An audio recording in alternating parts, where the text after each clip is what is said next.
All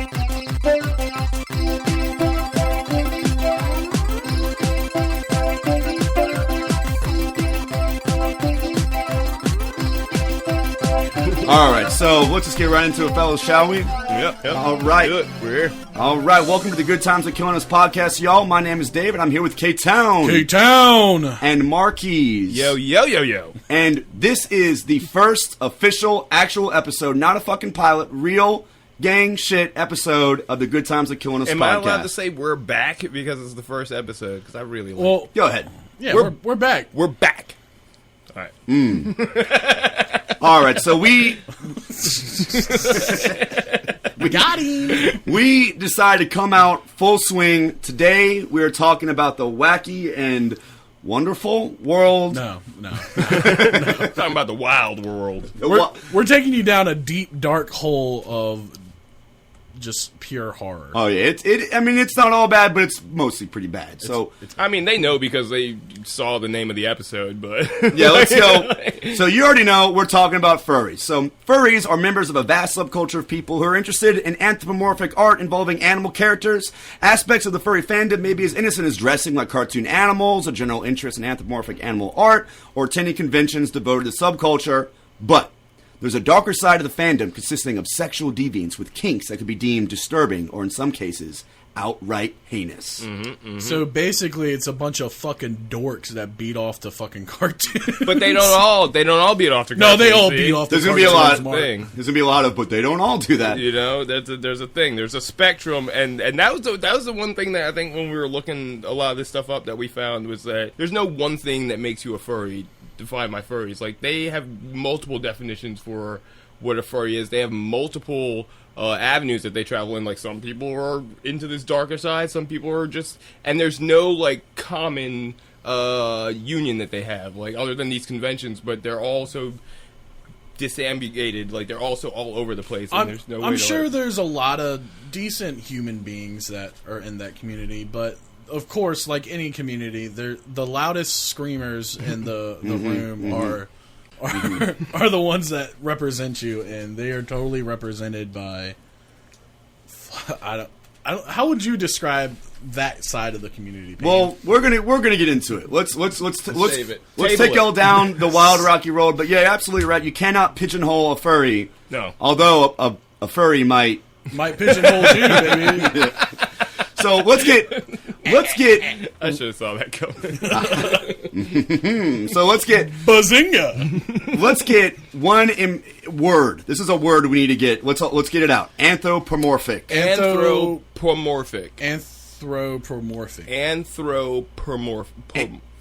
Anthropomorphic is an adjective, and it's described or thought of as having human form or human attributes. So when we say anthropomorphic, we're talking about animals that are anthropomorphic, meaning they're animals that are shaped like people, they look like people. Literally like every Disney animal you've ever met. On all levels except physical, I am a wolf. Yes.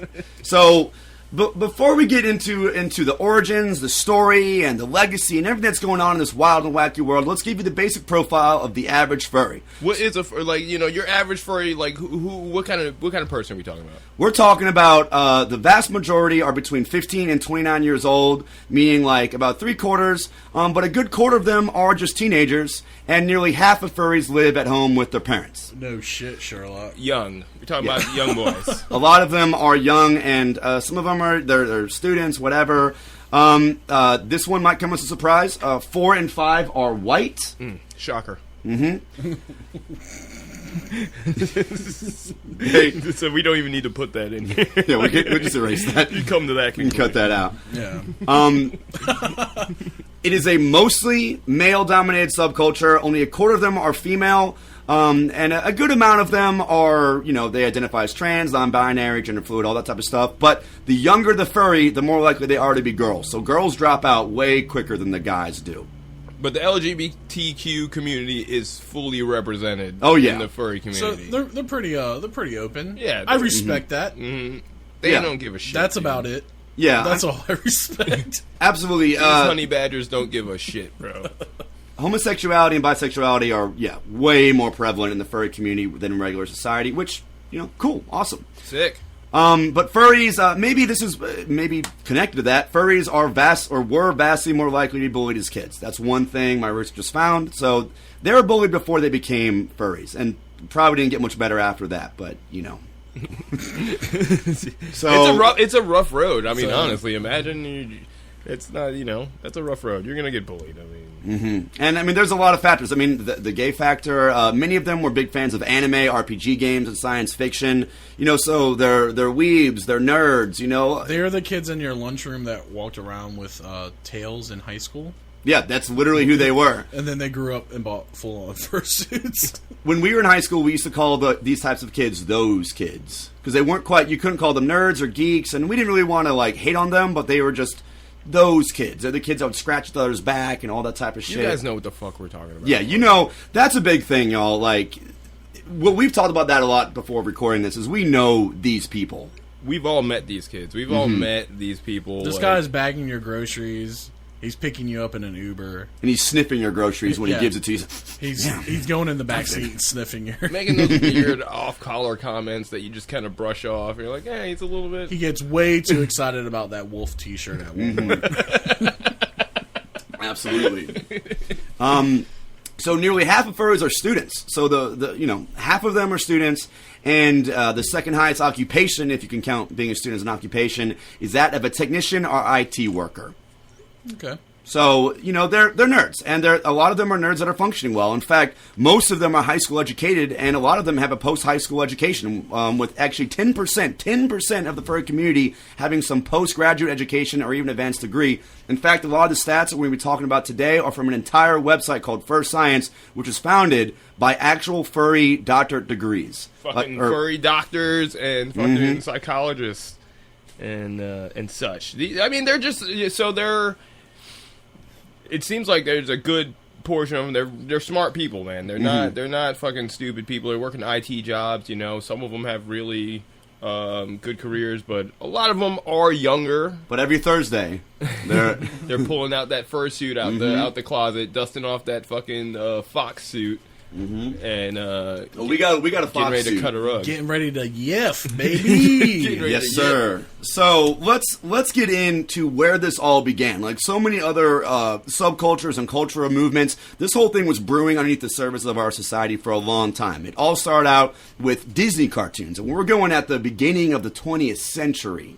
With Disney cartoons being considered one of the most significant influences, and even literature such as George Orwell's Animal Farm and its film adaptation. All those are considered huge influences for the notion of animals in human-like situations. Anthropomorphic animals. Anthropomorphic.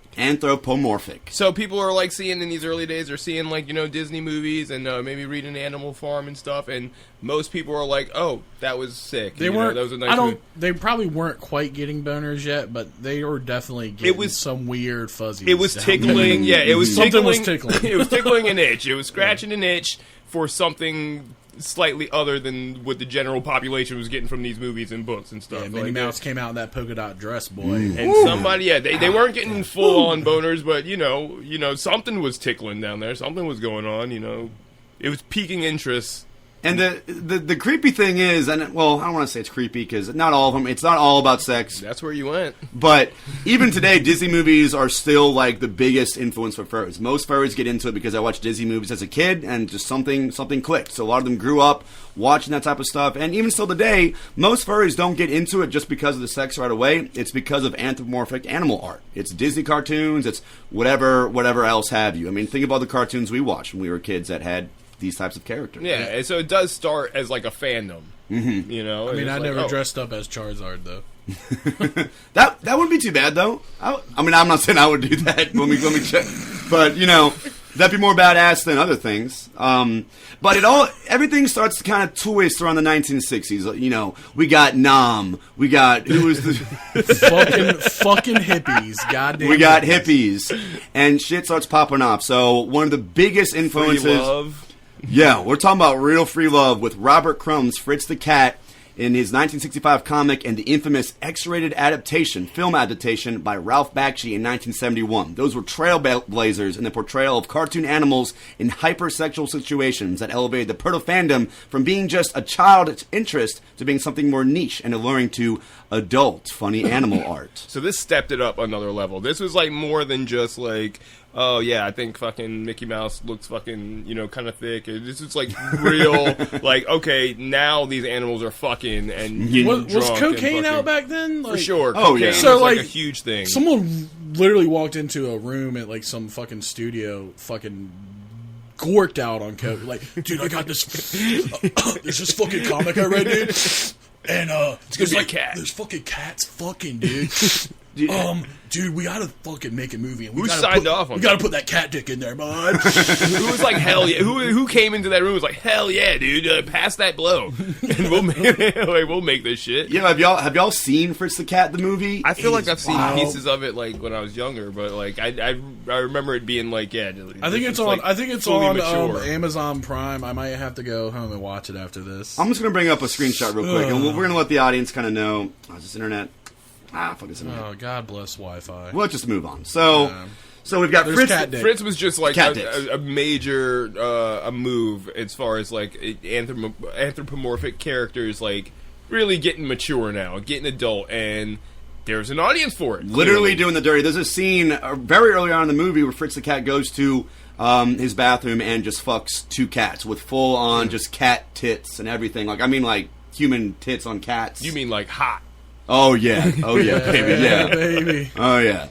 So we got Fritz the Cat, and we also have Voodoo Magazine in the late 1960s and the early 70s, which Voodoo Magazine wasn't really originally like a published magazine, right? No, so Voodoo was more like it was an AMA, so it was like a zine for artists. Like, so artists published it and they passed it around between each other. So you had to be in the know. You had to be a part of that culture. Yeah, you had to be a part of that group to get this magazine, and being a part of that group means that you were also contributing to it, adding your little sketches and stuff, and passing it around through this like bigger group of just animators. How much of that do you think is just like possibly embarrassment, like thinking like we can't send this out, no one's gonna like us, we're freaks, we're weirdos, right? I think maybe in the beginning. I mean, there's a certain level of self-preservation. I mean, I'm not in any way saying that pedophiles and furries go hand in hand, but I mean, that's how they operate. They're afraid of getting caught, so they have these groups like on the dark web and stuff where they go. They share. You have to share stuff back and forth and be contributing. Be a part of it, yeah. And it's kind of like the same concept. They knew it was weird and that society would look down on them, and so they found that avenue where they could kind of flourish, and kind of keep this funny animal thing going on until they could legitimize it, until until they could go public, and that's when it started to happen. Like, I mean, after a good amount of people started realizing, I mean, I don't know, maybe it's these animators who are talking to their friends, and the friends are like, oh, you got funny animals with tits, like, I think I'd like that. And a couple more people, and they're like, okay, bam. So after 1976, Voodoo Magazine started to receive distribution to a public audience. They went public, baby. Yes, sir. We out here. And soon after, in 1976, a reader asked the magazine, why isn't there more sex with funny animals? So as it goes, eventually someone's going to be like, okay, yeah, this is sick. But we know why we're here. I mean, yeah, I want to see these animals fucking, though, right? The internet's already like that. Rule 34, man. Anything that's on the internet, there is porn of it. Mm-hmm. True. Mm-hmm. So this is just an early version of that. This is the start. So who was that brave soul that was like, you know what? Yeah, this is fine, and we can keep pretending this is fine, but Mickey Mouse is dope. But you know, it'd be a lot cooler if he had a dick. Yeah, if he was really like pounding. I mean, somebody asked for this. I think that's the thing. Is I bet Omaha Cat was in somebody's head.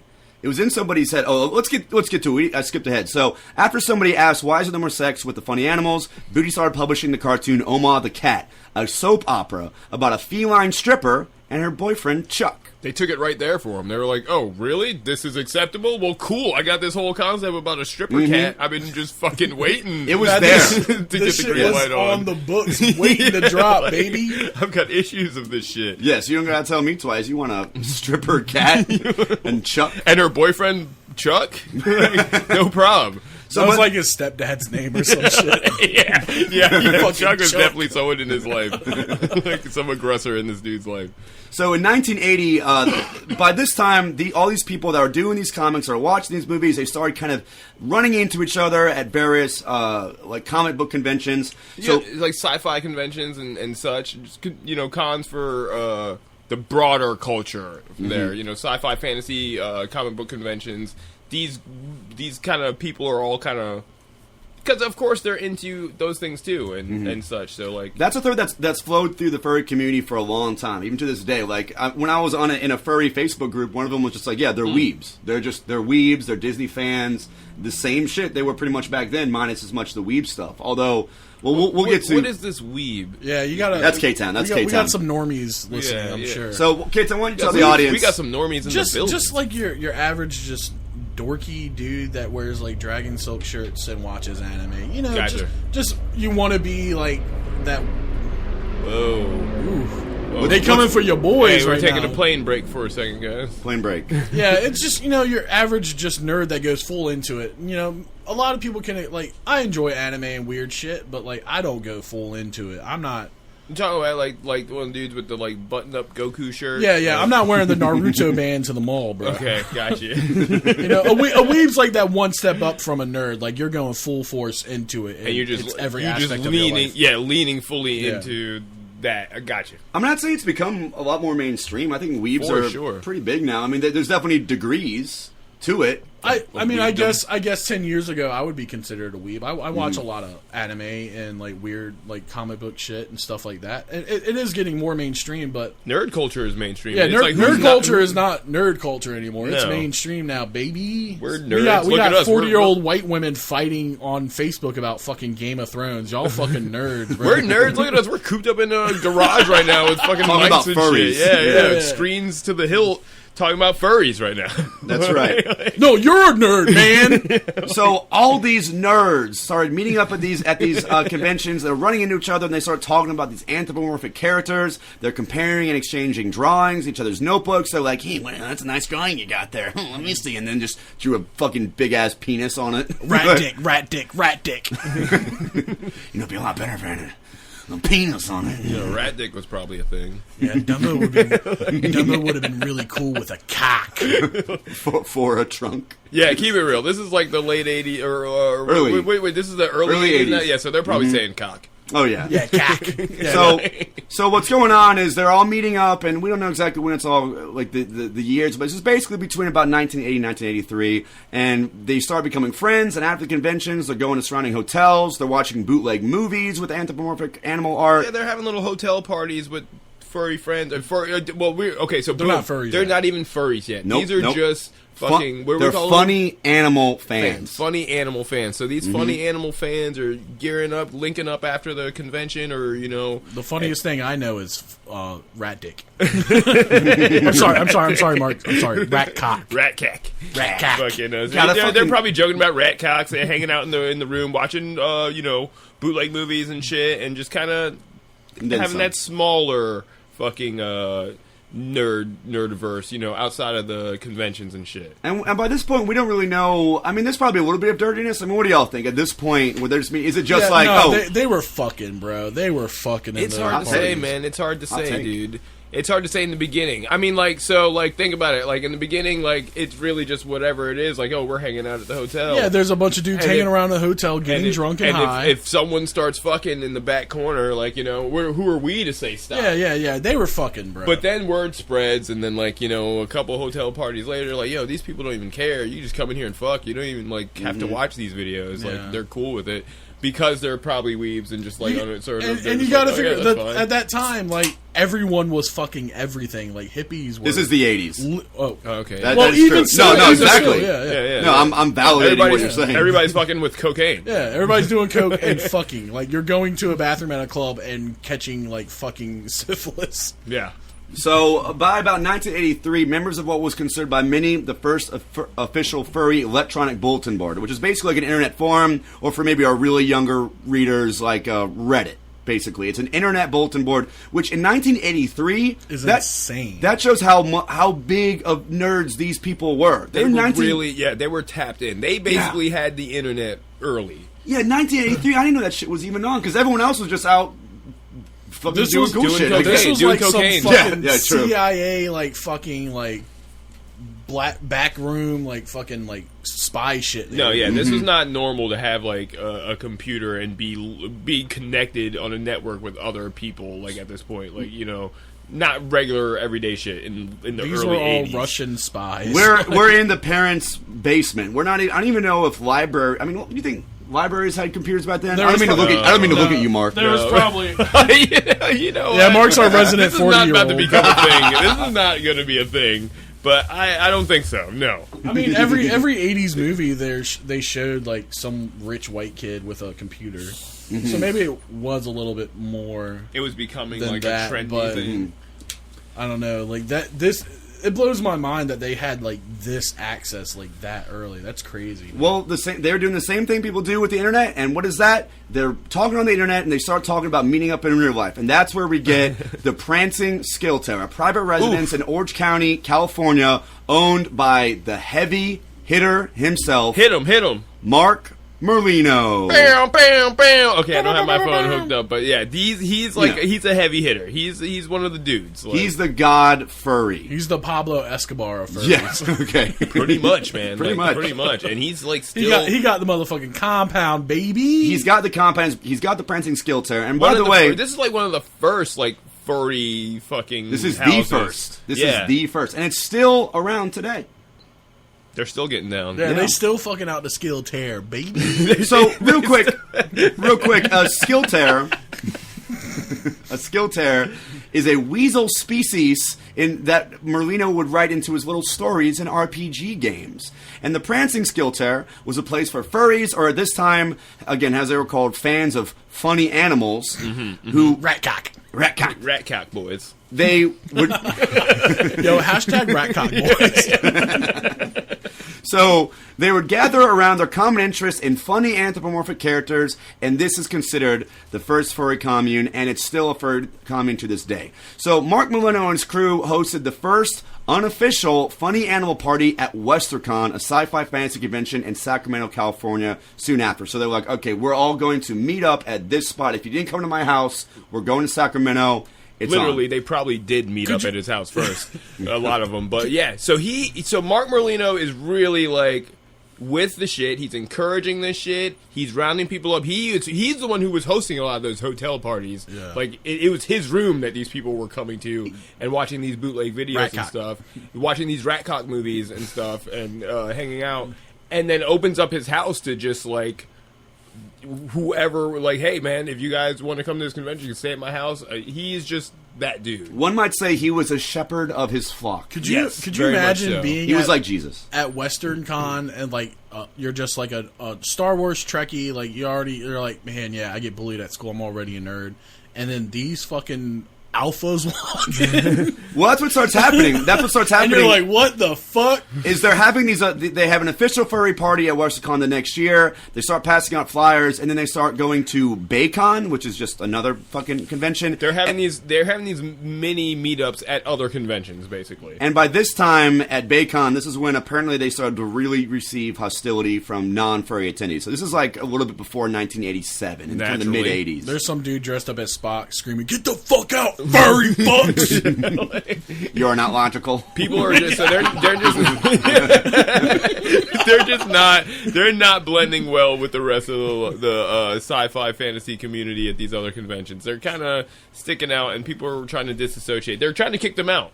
Mm-hmm. But they're still doing it. They're growing ever so much at this point too. Like cancer. Yeah. In 1987, in fact, Mark Merlino encouraged the first furry party at a sci-fi convention in England called Conspiracy. So the furries were officially worldwide, and they still have a regional... We out here, baby! Prestige worldwide. Even today, they still have a reasonable presence in England, Canada, Australia, all those wide-ass English-speaking countries. Once again, Mark Merlino just fucking lighting a fire under this shit. Like, fucking, let's take this shit across the pond. Let's get this shit moving. He really just... He wasn't... So your boy Mark Merlino, I kind of admire him a little bit. He wasn't satisfied with just, like, let's meet up in my hotel room. He was like, let's fucking thrive. He's like, we are a thing, and let's go be a fucking thing. My boy literally was Pablo Escobar. He was. He didn't even let him push back again. He just was like, we're just going to keep getting bigger. Nobody had pull like this on a community in the 80s without, like, a big, like, without, like, some kind of publishing or books, like, being a celebrity. This guy's just doing all this shit in the 80s on the internet. Yo, did we ever figure out, like, maybe, like, where this dude got his money from? Because I'm sure this shit cost a lot. He owned a home. Oh, I'm sure he's an IT dude. I'm sure, even back then. He's on the internet in the 80s, dude. So, like, he's already... I'm just sure saying, he was the first IT guy. But true. We are speculating here. But it'd be cool to look into, like, maybe, like, at a later date, like, just kind of touch back on it. the addendum. We'll update this. Check out this dude's profile, see where he got this Coke money from. Furries addendum. So, and this is when it starts popping off. So they're getting hostility from these places. They realize that they're blowing up. And in 1989, they have a test of the full potential of the growing furry subculture in Conference Zero, which was held at the Holiday Inn Bristol Plaza in Costa Mesa, California. Costa Mesa. With an attendance of 65 furry fans. Yo, shouts out to Holiday Inn for letting these people come there. Yes! Okay. All this in the Holiday Inn gets it. True. I really wanted it from Mark Molino, but my phone had to charge. I'm sorry. We got Mark. We'll pop up again. Yeah. So we got 60. I'm thinking about that. Like, this is 65 people. That's a pretty good presence at a hotel. That's like I don't know how big the Costa... That's a banging hotel party, baby. That's deep. Like, 65 people, that's deep. If we had 65 people at the house right now, you'd be like, whoa, this is too many people in the house. Yeah. Yeah, and if we had 65 furries in the house right now... like that's 65. That's a party. That's a fucking party, baby. Oh, boy. So, around the same time, I mean, it's really starting to come up. I mean, 65...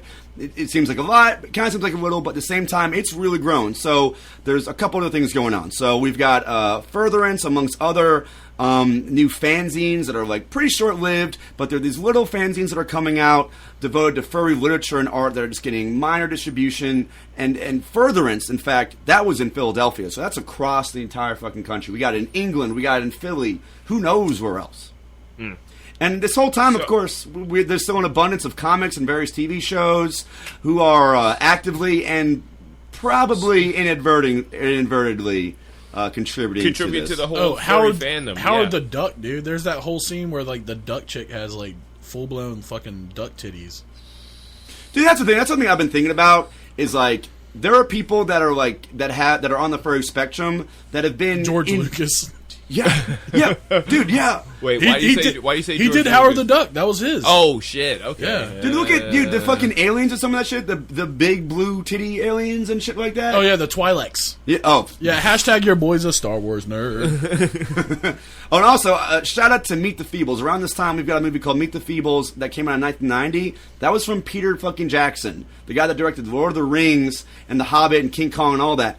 So this movie's like, it's just a bunch of like, it's like the Muppets on crack. It's the Muppets, they're fucking, they're throwing up, they're doing heavy drugs. Wait, and so this is like a mature movie? Yeah. Well, that was the point, is it was like, okay, we're going to do Muppets, but what if they fucked? And this is Peter Jackson. I love my boy Peter Jackson, but yeah, Furries, the Furries saw this shit. How was this movie? Was it like, was it well received? No. Payne, the bigger question, did you get a boner to it? Yeah, did it do anything for you? There are other independent magazines. Oh, no. Fuck no. Yo, did you get swole? I always get swole from my boys. Hell yeah. Shout out to the boys. We Shout all out to the swole. boys. Big shout to all the boys. Yes, sir. So also in 1990, we've got Conference 1 because they had Conference 0 for some reason. But Which was whatever. it was like a test run. Conference 0 was like a test run. Like, how many people It was their pilot are going to episode. sign up for this shit? How Yeah, many so this people is are like gonna come our up here? Conference 1. Yeah, it was the pilot. Yeah. So by Conference 1, just a year later, we've got double the attendance, 130 furries, and now we start seeing contests being held for best costume, best original artwork, all that type of stuff. And this is a fun fact. In 1990, there was a commune started in Pittsburgh, so across the country. So we've got a commune of furries by the names of Centaur, Asterith, Shatari, and Drew. And your boy Drew. Your boy Drew. Shouts out to Drew. So, real quick. Mark, can I have the ham horn for Drew? Oh, yeah. Big ham horn for your boy Drew. So these guys are hosting an online alternate universe called Icelandia. Again, this is 1990. So let's talk a little bit about MUDs, the multi-user dungeons. Before we even get into that, because that shit is very deep. Centaur, Shatari, Drew, and the boys, they have this commune in Philadelphia now. So like a commune. This is a full-on. This isn't just a furry hangout spot like Merlino's spot on the west side. Like, this is a commune of furries. And these other hangout spots like Merlino's house are happening all over the country. So this thing is like fully taken off. We got magazines and media in that form dedicated to it. And people are becoming fans and finding their gateway through that route. And then now, boom, now we're talking about the MUDs and everything. Cause that was a huge thing back then. Because that's the thing, they're kind of like punk rockers, but they're like nerds and not cool. So they've got... They're having a rough time. So that's when they start using MUDs, which are multi-user dungeon games that were basically like RPG games that were nothing but text. So they're getting on these online games, they're just texting like, I don't know, what's a furry MUD going to be like? The wolf turns the knob on the door. I mean, that's literally what... Yeah. You ever seen one of those text RPG games? Yeah, very detailed. It's insane. I played one in high school. It was middle school, but it was pimpwars.com. And it was... Are you sure this wasn't on a furry site? Please, Dude, elaborate. It literally was just like a text-based RPG where you bought a bunch of hoes and pimped them out. And basically they tricked and you did drive-bys on people. Like, they tricked you into thinking it was cool by saying cool shit. Yeah. This like, you just did a drive-by. Are you sure this wasn't Neopets and the hoes the hoes were just your Neopets? But yeah, they're going in. So this is something that was interesting. We've also got these MUCs, these multi-user construction kits, and an online, this is like an MMORPG called Furcadia, an actual online furry RPG game, which is like, not like good 3D, this is like 1990, like early 1990s. But for the time, it was like insane, like colors and fucking, like, you know, just like actual visuals and stuff. But Furcadia was like, hosted by Shatari, Centaur, and Drew and them. Like they... Oh, was it? Yeah, dude. Wow. Yeah, they put this shit on. I think it says that they eventually had to what was it? These are real banging dudes. I didn't realize. I mean, I knew that. I thought that was a sub note. Damn, they hosted the shit. They were them boys. Yeah, for Katie. Meanwhile, having a whole commune. Jesus. In the 90s, in the early 90s. Well, let's. This is about a good time for us to start talking about personas, because this is such an integral part of the furry community. So, a persona is basically an idealized animal avatar version of a furry.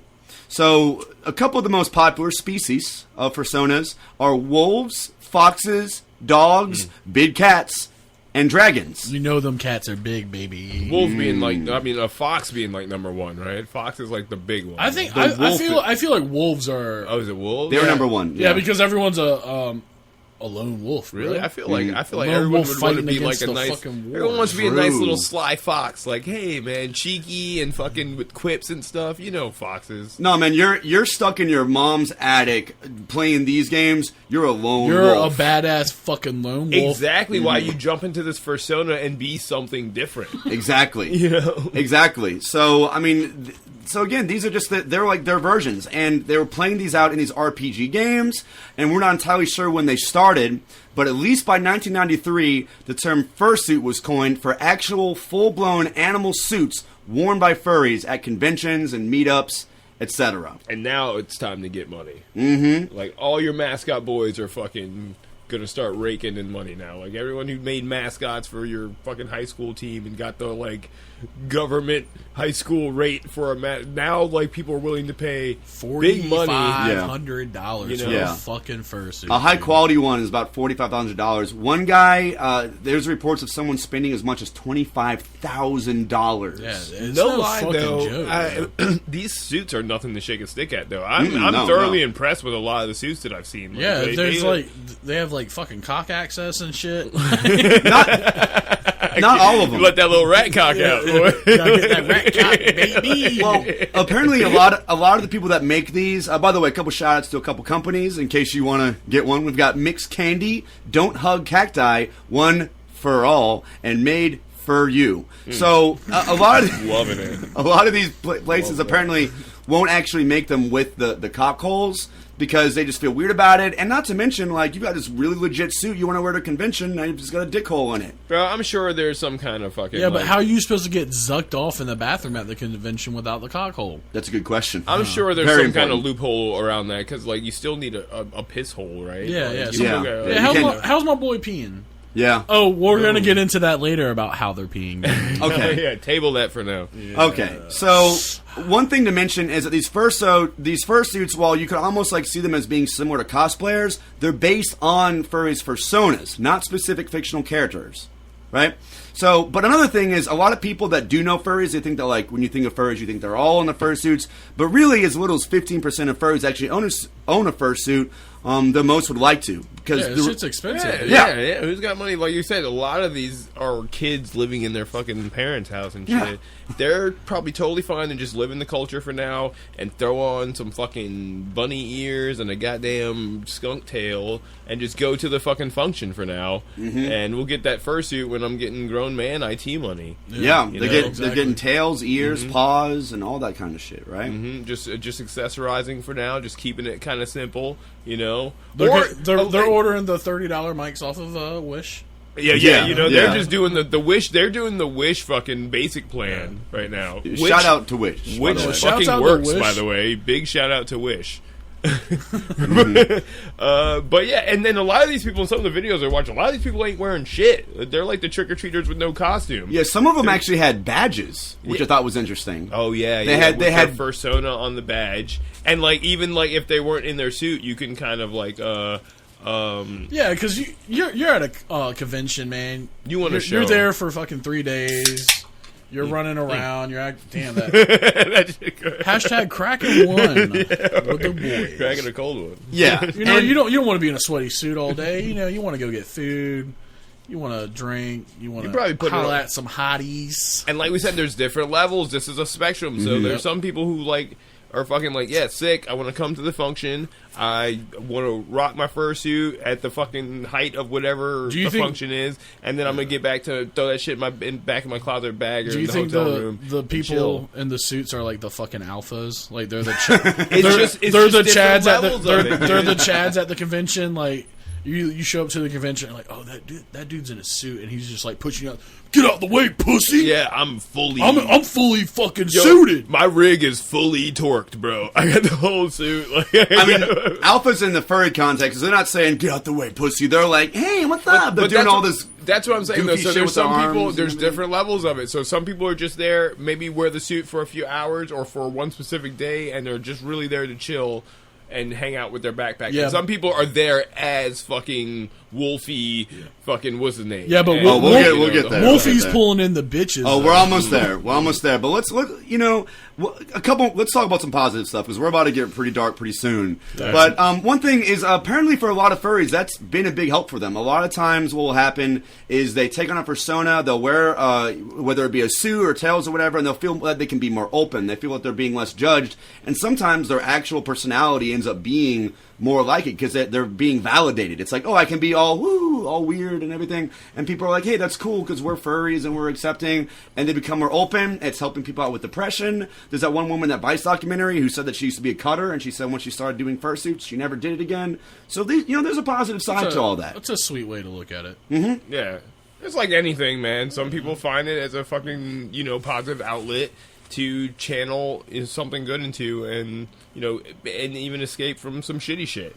Some things in their life, So you could say that about fucking anything. I mean, yeah, but this time it's really catching on. People are gaining the personas, they're gaining the fursuits, and by 1996, Conference 6 had nearly 900 furries in attendance. And the whole convention spilled out next door into another hotel and lasted for over 4 days. Oh, yeah, no, they fucking hacked the system, and people just showed... It was supposed to be a Friday, Saturday, Sunday, typical convention thing, and people just fucking started showing up on Thursday. I was about to say, we didn't go into Monday because No, yeah. I don't want to have a case with on Mondays at the furry festival. People just started showing up, like, and just getting down and getting fucking... Just, like, taking over the hotel, like, a day early. Made it an unofficial 4-day fucking thing. That's the thing is that they were starting to get a little bit rowdy, but again, we'll get into that. Yeah, I can't wait. This is I can't on brand. It's coming. As But we'll find out, this is on brand for the furry community. But a couple more things. This convention awarded its first Golden Sydney Award to a Disney animator, an actual Disney animator, who we don't know if he showed up or not, but his name was Jim Magon. And by the way, how do you spell this dude's name? Jymn. That sounds like a furry name. Jim. My boy Jim. So he got this. Oh, Jim, get over here, boy. So he got this Golden Sydney Award, which is given to people who are in mainstream media or publishing who have helped to create a more furry-friendly atmosphere for anthropomorphic material and fandom.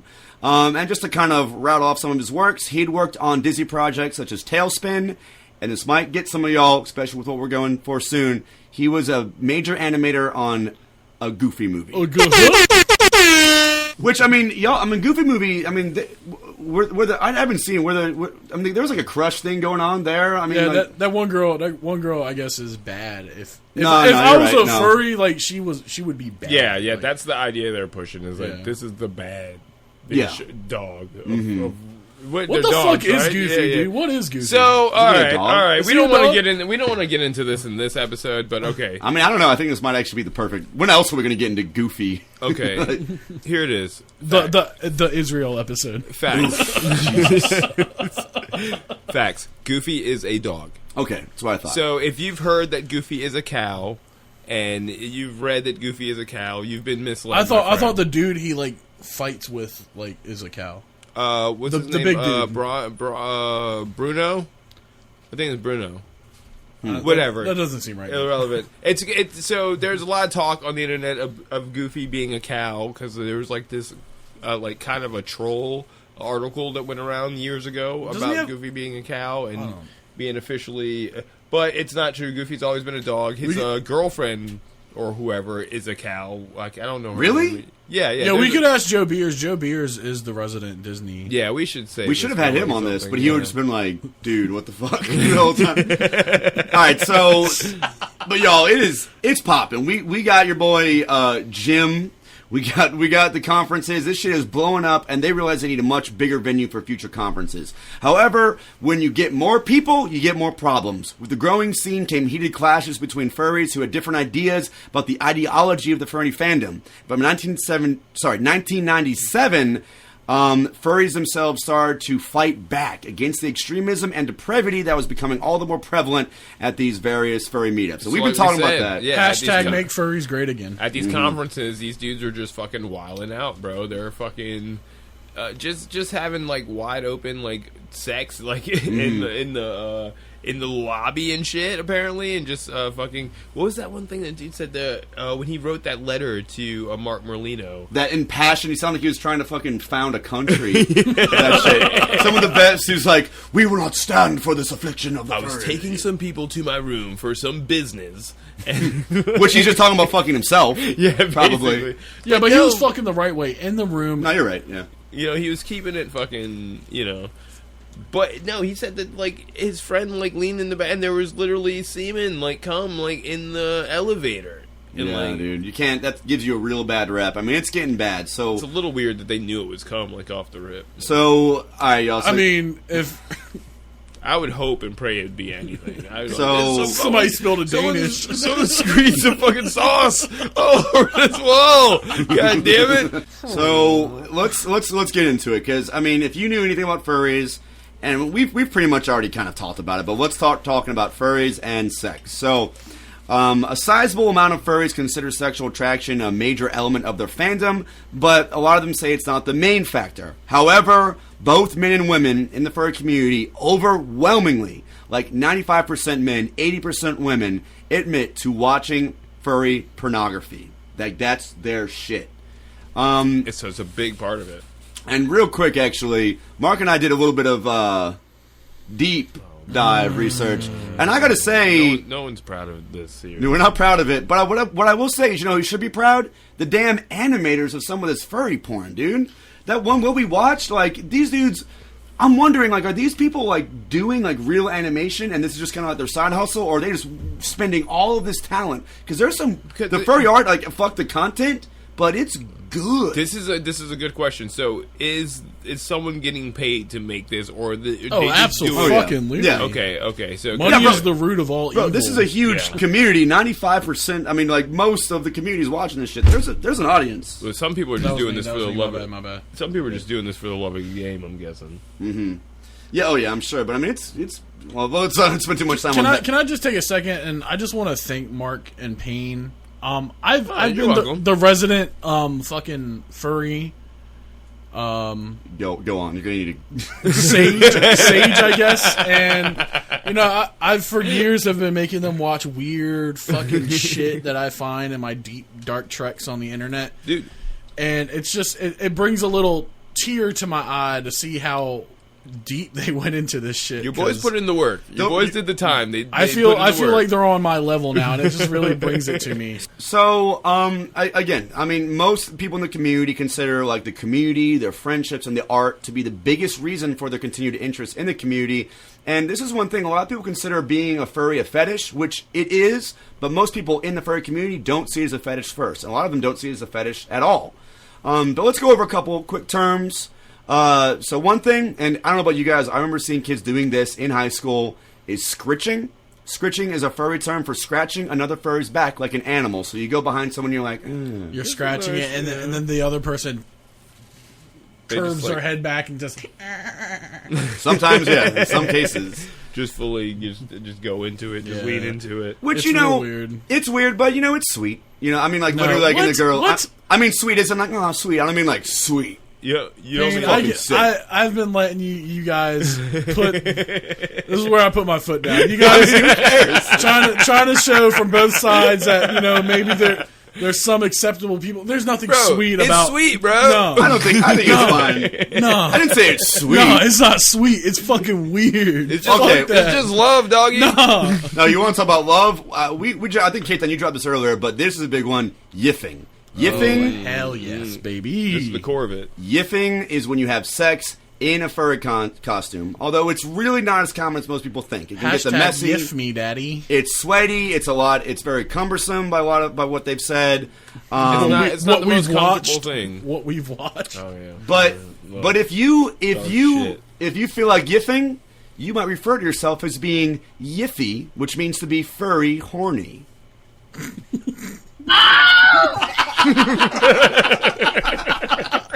Yeah, you might need to have that one ready because we're getting in. yeah. So this is when it starts getting dark, y'all. So obviously, a lot of people, if you know about furries, you know they have a negative public perception, and it really started off with an article published by Vanity Fair in 2001. Fucking Vanity Fair. The furries done fucking tapped into the fucking media. Hashtag we made it. And this is still to this day considered a major reason for the negative perception of furries because of its expose this particular article of the most deviant side of the fandom. So the article's author starts by introducing us to Ostrich, who's a former chemist, a straight-up chemist, who had discovered Genus, a furry comic book with sexy characters. And his name Ostrich was influenced by the ostrich ballerinas in Fantasia. I don't know if you guys ever watched that. They were like ballerinas. Hell yeah, dude, yeah. So he know what the fuck you're talking about. So he tried ballet and he started being called Ostrich. So we got a quote right here.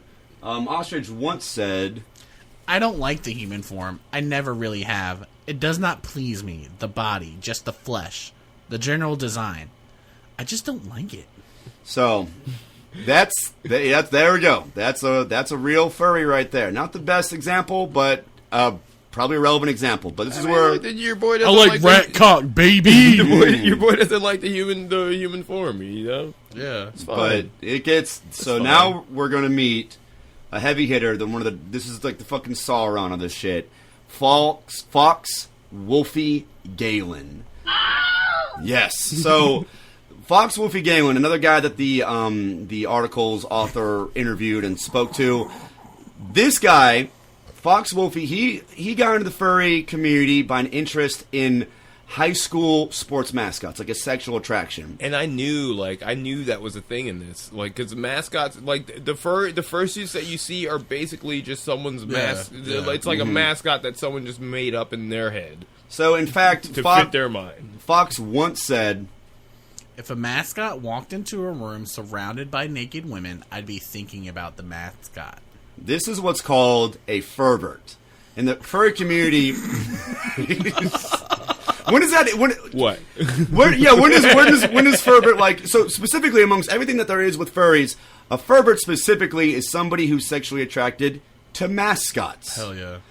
So this guy, Fox Wolfie Galen, just This shouldn't surprise anyone. He's a complete loser. He doesn't have a job because he receives benefits from the government, which I don't want to hate on him too much, but like, fuck, No, dude. fuck you, Yeah, fucking no, leech. I don't know the details. You got bad eyesight, Yeah. so he gets fucking like, gotta wear a government glasses. check. How am I supposed to jerk off to Furry? He's like, no, actually, it's really, really bad. It's like that. What's that video of that girl getting locked up and she's like, "I'm legally blind. But it gets bad. I can see barely." They saying I'm the driver, but how am I supposed to be the driver when I'm legally blind? Oh, can you see, man? Barely. Burley, That's how we got this whole Pimp shit. Squad, stay up, But hold it down. But he wasn't using his eyesight for the best things. So this is where it gets real bad. In high school, in fact, Fox Wolfie Galen said he experimented with bestiality when he said, Usually German Shepherds, Labrador Retrievers, size comparable things. It all started because the dog started it. He would come and start trying to hump your leg, and I'd be like, wow, that's interesting. I was at the age where I was learning to see what made things work. I don't do it anymore. Yo, Mark's killing it with this shit. So real quick, while a lot of people when they think of furries, they think of bestiality like, oh, they're all fucking animals. Real quick, let's do one quick distinction, which may enlighten you or may just make the whole thing seem worse. So bestiality is an act that's considered distinct from zoophilia, which is defined as a general sexual attraction to live animals. So bestiality is the act, zoophilia is a desire. So while there are no stats regarding furries that have actually committed bestiality, a 2008 survey... They're not exactly fucking advertising this shit. Yeah. A 2008 survey reported that 17% of furries reported having zoophilia, which is far greater than the average population. They're like, what? These animals are fucking hot. Just like checked it off. I ain't fucking them. Dude, you know what's weird? Like, that movie Zootopia came out. That sounds way too close to Zoophilia. Oh, we getting there. We will talk about some marketing Zootopia guy later. should have thought of that. Like, You think that was just a ploy? Zootopia, the whole movie, was actually marketed towards furries? Oh, trust me, we got time to go. So while 17% reported zoophilia, a good 5% claimed to have extremely positive views towards zoophilia. So if there are the dudes who are doing or ladies, I don't want to discriminate. Ladies! If there are Ladies! if there were 5% of furries who had extremely positive views, that's where your bestiality. and these are people that are motherfuckers just admitting to it, not the people that feel ashamed about it. Yeah, these people are going to be like, oh, I mean... Well, most furries say that they're either ambivalent or very against zoophilia. But I mean, I genuinely would say that too. I don't if think- I was a sane person. I mean, I think most furries aren't fucking animals. The vast majority of them are not fucking animals, but they're there. So Animal fucking is happening in the furry community. So if you look up that article, Thank you, Mark. Thank you. I did the idea. if you look up that article, you'll actually find a photograph of Fox Wolfie Galen with this massive collection of plushies. So some of them he would actually engage with sexually. This is what's known as plushophilia, which is in general a heightened interest in plushies. If you like plushies, you might be a plushophile, or you might be into plushophilia. Oh, y'all thought this was just about furries? You talking about like Beanie Babies then? Like any basically a stuffed animal. Any I stuffed just animal. wanted the audience to really get into what we were Gotcha, saying. Well- gotcha. You were doing that like an Ice Cube on SUV thing. Yeah. Well, what you mean? Like Beanie Babies? You mean he gets off by looking at kids? I mean, a lot of furries are in. 16 seasons of SVU. Like Ice Cube doesn't fully get what's going on.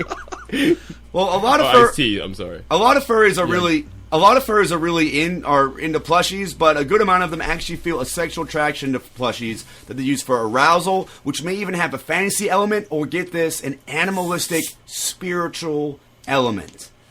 So this is wild. Yeah, this shit makes them whole. So towards the end of this interview, he's talking to a sex researcher who kind of gets into some of the science of it, but she's a freak too. So she referred to Fox Wolfie Galen and men like him as zeta males. That's zeta with a male meaning below beta. So these are people. You a fucking Z. You ain't even a beta.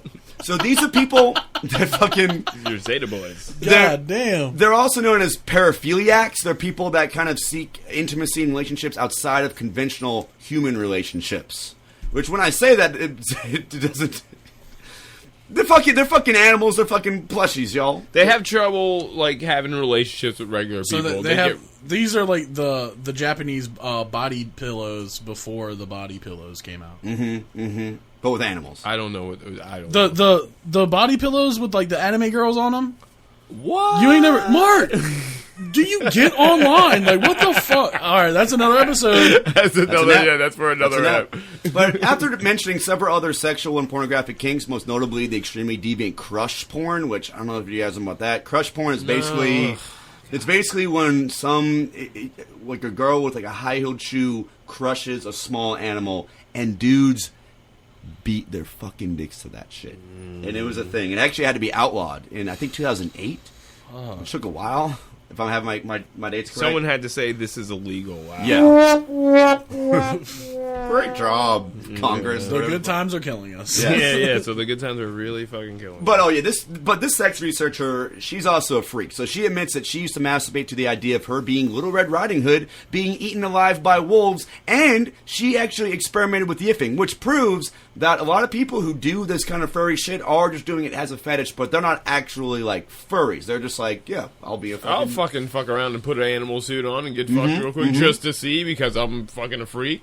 Nothing wrong with that. No, man. Oh yeah, I would. That's not a quote from me. Yeah. I was just like, by the way, just to clarify. Hashtag hot take from Mark. I would fucking a fursuit. That'd be a drop. We'll just edit this and put that at the very beginning of the episode. Just make that a fucking drop at the top of the episode. So, after the Vanity Fair article, we've got a couple other mainstream depictions of furries. And a lot of them say it's all bullshit, but there's a CSI episode where basically there's a bunch of furries literally in a pile at a club just fucking each other, which I don't know, but I don't think that's...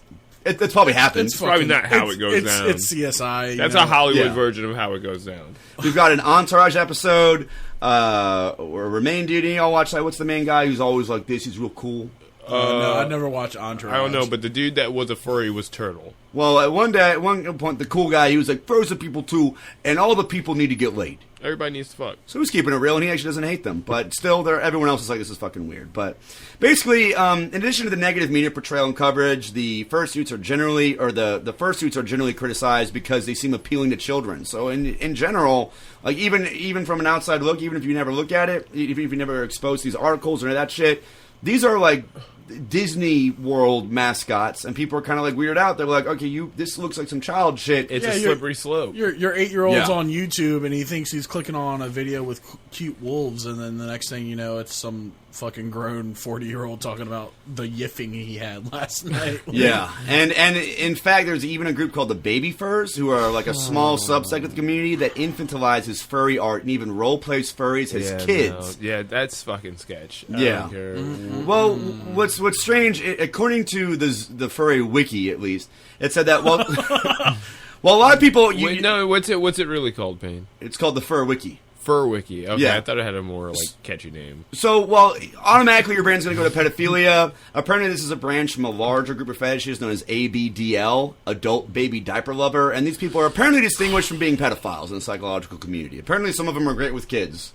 I don't know what that greatness means. No, you ain't watching my kid. You won't be anywhere near my kid. I guarantee that. You got a 1911 upside your fucking head. Fuck Got you. me fucked up. So these guys are out there, and some of them are furries. That's the thing, is like there are just these weird fetish people that get into furry stuff, and who knows if these people are even specifically furries? Who knows how many of them got into furries first, or how many of them were into ABDL first? But that's the thing. Your boys are at the furry cons, though. Like the furry cons are almost like. Oh, you're brushing shoulders. Yeah. They're crinkling right next to you. Yeah. So, because of all of this shit, because of the negative media perception, because of just the way that people are kind of generalizing them, in the late 90s, a resistance movement was started, led by the Burn Furs, who were just trying to get rid of all the degenerates in the furry community. And often these guys would just have impassioned online blogs. They were going in. Yeah. They were really trying to this was the shit where they were trying to fucking write the It's like the Communist Manifesto of furries. No, literally, dude. Really. I think one of them was called like the Furry Manifesto. Yeah, actually. it's really heavy. So, I mean, there's just all kinds of shit going on. So different furs are coming at each other. Some of them are just against the objectively bad shit, such as bestiality. Yeah, you get what they were trying to do. They're trying to kind of purge that.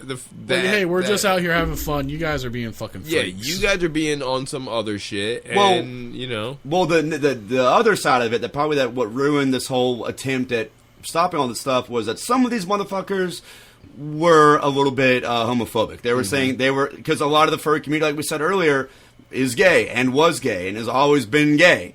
So they're not just saying like, oh, it's way that you fuck animals, it's way that you maybe have kids stuff, whatever, you're fucking plushies. Y'all also fuck dudes. Y'all out here fucking dudes on dudes. What? They're gay?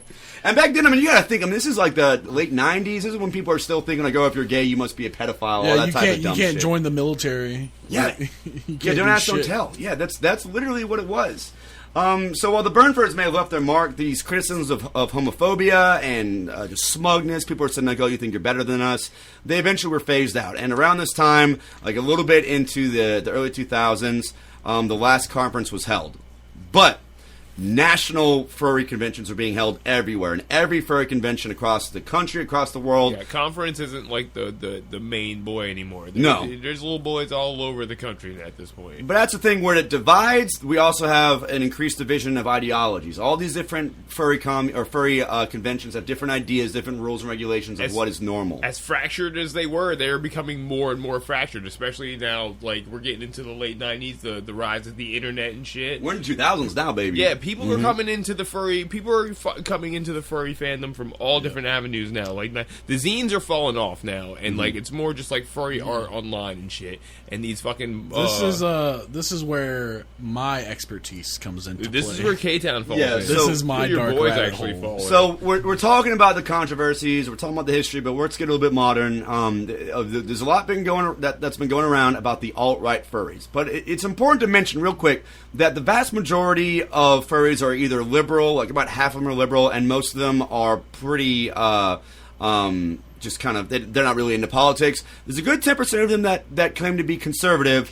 However, within that 10% are a few people who are on the far right, including the Fur Raiders and a big hitter with the kind of alt-furry movement, Foxler, Nightfire. Isn't it crazy that this is not a joke? Nazis are fucking everywhere. They've creeped into the fucking furry community and the furry fandom. The furries keep them out nowhere, dude. The furries can't even have a Nazi-free zone. Like this is actually a thing. Alt-right furry. There's literally some dude in a fucking fursuit saying, "Get your fucking safe spaces out of my fucking fandom." Your boy Foxler. And the thing is, like, they're saying they say that it's all just like RP shit. Like they even said that pastica that they wear on their arm, which looks like it's all the color scheme. No.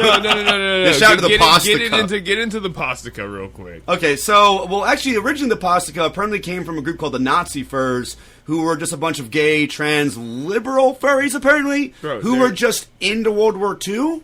Not racist. They weren't Nazis. They just went by Nazi furs. They marched around in Nazi furry uniforms and threw Heil Hitlers up. But yeah, they're not Nazis. And invented this like furry swastika. They were just into World War II apparently, and they said they don't even like Foxler or Donald Trump.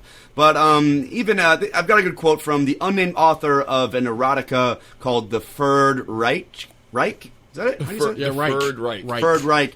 Where he said that the alt-right furries. The furries love puns, by the way. They got to. They got nothing else. The alt-right furries claim to be upset at overly leftist furries for their liberal tolerance and acceptance, and they say that as a result, it's become a sanctuary to hardcore pedophiles and people with serious mental problems. That's what one of these alt-right furries are saying. But and even Foxer Nightfire, who wears a pastica and all that. He says that you shouldn't confuse it with Nazis. It's all just RPing. He even said, I'm not even racist. He said when he uses racial slurs, he's just trolling. Bro, we're just trolling. So he drops the N-word, he drops, whatever. He's just trolling. It's all good. Good times. What the fuck was that? We're just having good times. Good times. But I think this is probably what happens with a lot of kind of like proto racism is they're just like, yeah, I'm just trolling, bro. I don't mean that shit. Yeah. Yeah, dude, my cousin's married to a black guy. It's chill. Yeah, it's cool. I knew a black guy. He's not allowed to come to dinner, but like it's chill. They're dipping their toes. I don't fuck with him, but But the other furries are claiming that the fur raiders' criticism of liberal acceptance and degeneracy, it's all bullshit. They're just trying to lure furries into a culture of racism. And in fact, the Rocky Mountain Fur Con, I don't know what year, probably pretty recently, was canceled because an alt-right furry threatened to bring a fucking gun to a furry convention. It was canceled. nowhere's safe anymore, boys. And of course, with the alt-right, you're going to have Antifa. We're talking Antifa. Antifa furries, Yes. boys. This is not a joke. This is not a joke. Oh my god. There is a group known as the Antifa Furries, a devoted subculture to stomping out fascism in the furry community. Y'all sick of this shit yet? No, it gets No, dude, I'm fully erect right now, dude. Fully fucking torqued. get ready to fucking goosh, because apparently... Dude, there are apparently...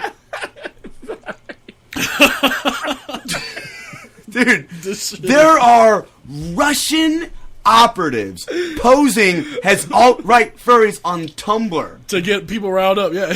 Yeah, this is all just our society, but furries. Vladimir's It's a like, microcosm of the real world. yes, Yeah. send the operatives and take down the fear.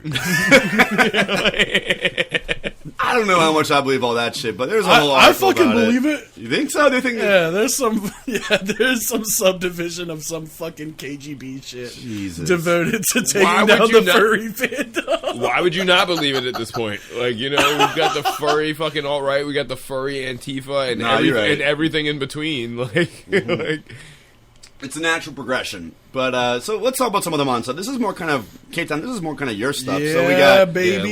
yeah, let us know. Let's This is where let's you talk come about in. some modern day incidents in the furry community. Basically, the furries are a former shell of themselves. They're no longer really together. They're so like we've basically been talking for the past like 10, 15 minutes. They're pretty broken up into They're different all groups. over the fucking place. There's there's nothing holding them together, and these are just a couple incidents. other than the internet. Yeah, basically, just a couple incidents of them. Oh, Other than the internet. The internet's enough to hold a fucking fractured community yeah, together, basically, by the way. yeah. I mean, so these are just some recent incidents that have just shown how fucking broken they are. So first, let's talk about the rainforest. That's definitely with a fur in the middle of it. You This know, was, you already know. They love You their Yeah, already this know was, what it is. You know what time it is. This was a con that took place in Seattle in 2015. Basically, these groups of... It was really organized. They really went out of their way to make this a good convention. They really tried. The guys who did it had good intentions, and Yeah, it was huge. It was like a big deal. it was huge. It was a really big con that they really put a lot of money and effort into. They were backed by like banks and stuff. Like, it was crazy. But they all had to fuck it up. But you know, like I was saying earlier, it just takes the loudest people in the room are the craziest. And the loudest people in the room at So- the fucking rainforest are out of fucking control. Oh yeah, let's rattle this shit I mean, off. basically, they were throwing this huge party, and people started getting fucked up and going crazy.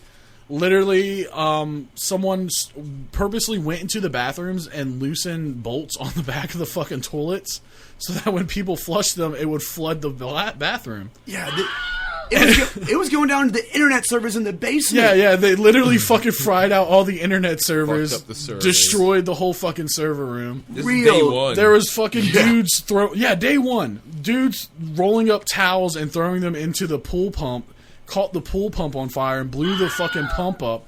I think they said it was like $8,000 or $9,000 in damages just to the fucking pump. I'm kicking you guys out like at that point. Oh, somebody shit in the pool too. Yeah, and this was all the first day. Who pooted? Who pooted? No, like literally someone. This was all shit. the first day. Then literally the second day, you know, the hotel's like, "Hey guys, come on. Let's tone it down just Let's, a little bit. After they flood the fucking servers. You guys spend a lot of money, you know, let's just keep it chill." And They're probably, you think they felt overwhelmed when they were like, because imagine Yes. you even let this happen a second. I mean, you even let this go on a second day after they flood the fucking basements. They gotta be like, we don't need any trouble, guys. Just please, just cut it out, please. Can y'all Yeah, leave, can actually? y'all chill? Then someone brings in 200 nitrous oxide canisters. There's just boxes Now we're of getting fucking fucked nitrous. up. Yeah, and they're there's getting fucking fucked furries up. just passing out in the hallways and shit. And They're then lawless, dude. They're fully like lawless. they're at this fucking convention. crazy. They're literally acting like animals. Yeah, there's an arrest for assault, an arrest for straight up sexual assault, lots of drugs. Selling drugs. 2 dudes were arrested for selling like fucking shrooms in the parking lot. Mm-hmm. Like, it was fucking crazy. My favorite part of the whole thing, Here we there's go. this subculture of people that they do, it's called crinkling. This is like a crossover between the furries and a whole other world right Yeah. here. This is a whole other world. So right basically, these guys wear adult diapers over their fursuits, and they shit and piss in them, and they walk around like that. Crinkling. The name crinkling comes from the noise it makes when their diapers are full. You know, It's- that nice little crinkle crinkle. It's like an onomatopoeia. Yeah, an onomatopoeia. That's a good. I like that word. This shit's getting them hot. They love it. They want to hear that crinkle sound. They want to walk around in And a the diaper. thing you got to remember, they're at this hotel, and there's regular people there. This is in Seattle. This is a big city. You know, Some they people can't are just shut a fucking hotel down. visiting with their family. Yeah, there's people with kids, and you know, you're sitting there trying to have your free fucking muffin from the breakfast bar, and there's some dude shitting and pissing in his pants next to your fucking 8-year-old. Yeah, some of these diapers were full, by the way. Yeah, a lot of them, and they were taking them off and leaving them on people's cars, Just throwing and the these fucking diapers stairwell. around. They're like, you were just walking out, like trying to take, like, all right, kids, let's go, and like you're stepping over fucking human shit and piss. Dude, imagine. At this hotel, you're probably paying good fucking money to stay in. Dude, could you fucking literally, like, imagine, put yourself in that position right now? You're just at a hotel, like, You in gotta a big explain to your city. kids what the fuck this shit is, I and you don't even- even fucking know. I don't what even it know is. how I reckon with that with myself. Like, what the fuck is going on? When do you go down to the manager? Mark, Like, you're before you go yeah. up to your room. You're a fucking father. Could you imagine having to explain this to your daughter I'm when getting she's? all my money back, bro. Yeah. I'm gonna put up with this shit for probably about 20 minutes, Yo, and I'm if- getting all of yeah. my money back. I mean, My they- waitress is rude. Like, I'm talking to the manager. You know what I mean? Like, could you fucking imagine? Like, you. I'm a pretty chill dude, Yeah. but this is like beyond. Like, this is like beyond me. Yeah, I'm bro, at losing. this I'm point. losing it at this shit. I mean, the Hilton was pissed. Like, the furries even tried to pay them back, and the Hilton Hotel They was like, they refused to take the money. The Hilton said no. Your money's tainted. So Fuck you. literally, the Hilton was like, "No, you good, bro." The best part about this, though, is that one of the founders, well, it's not confirmed who, but the guy who ran the whole thing was pretty convinced it was someone who helped found the festival or convention. He sent letters and pictures to all the hotels in the area of yeah. everything that happened, specifically so they would not host another As he Rainforest. should have. They got blackballed. yeah, I mean, yeah. And they literally, they had, like, they were looking at, they couldn't get any hotel in the state to fucking hold another convention the next year. They couldn't even get in Canada. They were literally hitting hotels up in Canada. They're like, no, we heard about you motherfuckers. They're Fuck like, yeah, that. Not even in the upper northwest. They're like, And that's Sorry. kind of like just a good fucking state of the whole community. They're just broken. Like, there's some in there that are normal people that just Oh, are a yeah, little they- weird and want to do shit, and you know, you but just when got you got like bad apples, the like screaming fucking psychopaths To throwing this fucking extent- dirty diapers and yeah, shit, to man. this extent, yeah. God Oh yeah, and damn. it's real modern. I mean, they even got their official daddy, or they had their daddy, right? Oh my god. Fucking Tony the Tiger. Oh, they loved your boy. They for some reason just jumped onto Tony's Twitter. Tony the Tiger, the fucking frosted flake tiger. I get it, dude. Look at Tony the Tiger. Yeah, I mean, it's- he's an alpha. They He's the alpha they need. they just got it in their minds one day that we're just gonna destroy Tony the Tiger, and went on his Twitter and made him the official daddy of the furries. Do you think it was like malicious though? I don't think it started as malicious. I think I- it was a true. Well, a lot of them are just trolling and they're weird. They're just Oh yeah, weird, people you jumped know? on the bandwagon, but like, But I you, mean- like literally, we're talking about people who are like, we're talking about furries here, like you know what I'm saying? Like, If you're just tuning in, y'all, we're talking about we're talking the about furries. furries here. A lot of those initial posts, like, I feel like we're sincere. Like, Tony, you thick AF, bro. Like, He thick. Don't get me wrong. He thick. But the problem with that is Tony the Tiger is marketed towards kids. It's Yeah. the same. It goes back to why he's most people. marketed towards people. Well, No, he's marketed specifically towards kids. Kids can't buy cereal, bro. I mean, well, Tony fought back though. He started to block them. He was blocking them like rampantly. Literally, if your picture, your Twitter profile had a fucking fursuit in it, you were automatically blocked. Like, no joke. And they were protesting against him. They were in the streets. You can find pictures of them in the streets with like Tony the Tiger being crossed out. They crossed him out. But I mean, that opened up. Canceled your boy. But it opened up a vacuum, and they needed to find a new daddy. And Chester Cheetah from fucking Hot Fries and Cheetos. Literally, the marketing guy was like, "Oh, this is it. We found it." Chester Cheetah was cool as fucking fuck. jumped in and said, "Please, I accept everyone. Please I'll let me take be all your my daddy." furry. I'll be the And furry literally, daddy. they fucking went and fucking asked furries to come comment on Chester Cheetah photos. Like, because they know how to use the internet. It's just fucking weird, man. Tony the Tiger literally had to shut down his Twitter for like a week. And Chester Cheetah wasn't the only one that was open. Chester Cheetah was actually open to them. But even getting back to Zootopia, there was a marketing company contracted by Disney, like a third-party company, that actually contacted a furry group asking them to promote the 2006 animated film Zootopia on their social media accounts for swag. They said, hey, if you promote our movie, we'll hook you up with some Zootopia swag. Which, by the way, real quick, Zootopia, I don't know if y'all have seen it. That is a furry-ass movie. Yes. It's a furry... It's a furry's fucking dream. It's a furry's wet dream. That's what they want. It really is. They want to wake up one day and that's their world.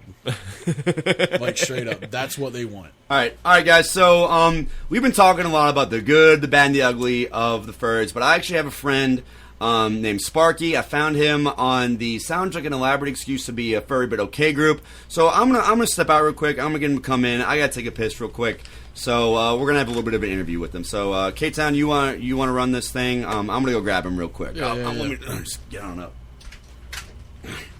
Sparky! Hey, do I sit here? Yeah, just go and sit down there, Sparky. Ooh, I don't like the seat. It feels kind of weird on my... Yeah, all right, calm down. All right, Sparky, what's going on, man? How you doing? We can't afford. Like, let's go ahead and just fucking get into this because I really don't want you in here that long. Okay. So basically, how old are you, and when and how did you get into the furry fandom? Well, I'm 25. I kind of came into it because of My Little Pony, which I initially got into at 18 because of YouTube poop videos. Well, I don't know. I really don't care because it's a benign term anyway. Not like the legitimately zoophilic term it was way back then. I didn't want to be a furry, but I ain't finna argue with my own brain about what I like, though. Cool, man. Sick, dude. So, have you had any issues with, like, your friends or family, like, with your job, or just maybe society as a whole? Friends? No. Family? Don't know. Society's a bunch of hoosers, so I don't pay much mind. Nope. Okay. All right, man. So, what's like your favorite aspect of furry culture? Then you want to explain that? Oh, definitely the well-made, basically furry hentai porn. That's a hit. That's a hit with like a lot. Man. Oh yeah, it's huge. Yeah, I've watched some. It's interesting. It's great. It's really fun. So, what would you say the majority political beliefs of the furries? Well, furries attract social justice warrior types. You know the ones. People who are convinced everything that doesn't pamper to your ass is evil and will harass you if you don't follow their morals.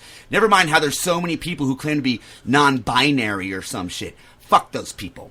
Don't fuck with me and I will fuck you up. If you need help, ask for it. Stop invading the fucking Middle East for Israel already. No, seriously, Israel is a focal point of all those conflicts. Don't at me, Mark. Look, most furries, in my opinion, are moderately far left, like Bernie Sanders left. You sound like a real alpha there, pal. Let's just get off it. Let's move on. Yeah, what do you want to make of it? All right, next question. Let's do it. All right, man. So, let's say ratio of interest for non-erotic versus erotic furry art in the fandom. My ratio of interest? Yeah, sure. Well, I have no active interest in safe for work art. But I want to thrive and grow a job and get a job in IT to make its mama proud. But I guarantee a majority, a majority of the furries are into the porn. But roughly the same portion also seek the safe for work art. Yeah, okay. All right, man. So have you noticed any political extremism being an issue in the community? Like, anything like the alt-right or like Nazis or anything like that? I knew this was coming. Not much political extremism, to be honest. Much like society, extreme groups are a bunch of hoosers. They don't do shit, and if they do, We can have ourselves a little game of cat and mouse, but with guns and the hunting of people who've committed violence against the innocent. Ooh, hey, K-Town, let me take this one. Okay, go ahead, man. Go ahead. What do you want? Fucking Columbine. Sorry, I'm getting really angry. No. Put your trench coat down, bro. No. Let's just bring it down. I was going to talk about. I was just having a good time outside your studio. I was hanging out with the cats. They were. Don't touch my cats. But anyway, is there any other prevalence of racism, sexism, homophobia, transphobia, etc. in the furry community? Nah, most furries are pretty accepting. The trans thing is a mite weird for some, but a good solution is to see my political belief core again. And remember to leave everyone alone who doesn't fuck with you. And if they ask for help, do your best to help. The reality is that furries are just weebs who watch too many Disney movies. Desu Senpai. Desu Senpai. Jesus. Can we that's just fair, K-Town, that's fair. Don't fuck with anyone who doesn't fuck with you. This guy's really fucking... No, all right. Okay. One more final question. One of the cats just came in. I think. I'm going to let her out real quick. Kate had asked him this last question. All right, man. So, what's wrong with society's perceptions, and what's wrong with furry culture in general? Like, what's eating at you, man? Well, I wish people would start treating furries like they do college students, i.e., keep your fucking children away. Keep your fucking children away, but let them learn about them, and if they want, that's fine. But, college kids, they're fucking disgusting and fucked up, but that's okay, because everyone is disgusting and fucked up. But, furries aren't appropriate for minors, I'll say that much. And also, way too many goddamn pedophiles, but not me. Mark, I'm gonna go play with the camera. I'm gonna go let you out. Sparky, get the fuck out of here, dude. Way out. Let's get Payne back. Right. This was weird. All right, sorry guys, I was a good piss, man. Yeah, the something was in your bathroom, man. I think it was soap in there. I don't know. It's for after you piss and shit to like wash your hands with. How long have you let him just chill here? Has he just been here? I don't know where that dude came from. He came in like on Thursday, didn't he? He's been here for like 4 days. Like, you guys said you needed him for this app, and like he really wore out his welcome like 20-30 minutes in, but like, has he eaten Courtney's breakfast yet though? We're not gonna get into it. I'm glad we got him in and out, and learned a lot though. Yeah, he's an interesting guy, man. I mean, I actually did a bit of research. I wanted to know a little bit more about these guys. I looked into some facts about furry psychology. So here's just some quick drops. So these people, they're not all weird. In fact, they tend to be more open to new experiences, but they do report lower mental stability. Surprise, surprise. They are, however, has generally extroverted, satisfied with life, and as much self-esteem as sports fans, like just basic sports fans. And while many furries are likely to have psychological disorders, like just as much as normal people, this is interesting, they were found to have over 2 times more likely a chance to have Asperger's syndrome and are considered to be on the autism spectrum. So they're double as likely to have Asperger's or at least be on the autism spectrum. But I mean, again, these are just a bunch of nerdy young boys for the most part anyway. I mean, how many Star Wars super nerds do you think also land in that same?